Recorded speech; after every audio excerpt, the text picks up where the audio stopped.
A bone whistle has been found at the archaeological site of Amarna, and it's the first one found in Egypt dating to the Pharaonic age. Let's talk about this Egypt news. In 2008, a perforated cow phalanx or bone of a cow toe was found in a stone structure outside the stone village in Amarna. After extensive research, it has now been identified as a phalangeal whistle. The site of Amarna was an 18th dynasty capital city of Akhenaten, which was only used for about a 15-year period during the reign of Akhenaten. While it mainly consists of the North City, Central City, and suburbs, there are also two villages on the eastern edge of the valley.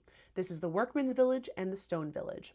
Excavations by the Amarna Project have taught us a lot about the lower classes who helped build up this new city of Akhenaten.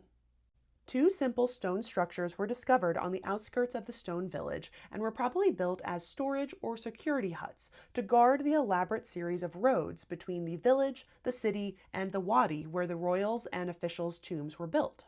The piece only had one sign of working, or a sign that a human interacted or changed the object to make it something else, which is the 6mm hole throughout the entire bone. When looking at the hole, there appears to be striations from drilling to make this hole.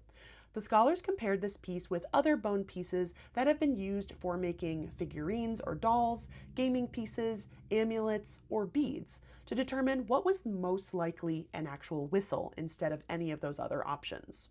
I think the coolest part of this paper is that the scholars actually did some experimental archaeology and got fresh cattle phalanx from the local butcher and attempted to make their own whistles. This was to test if that single hole through the piece could actually make a sound. They cleaned the bone, drilled the hole, and actually found that one side of the piece makes the perfect surface to rest your lower lip to blow across the rim of the hole. And it did create a high-pitched tone.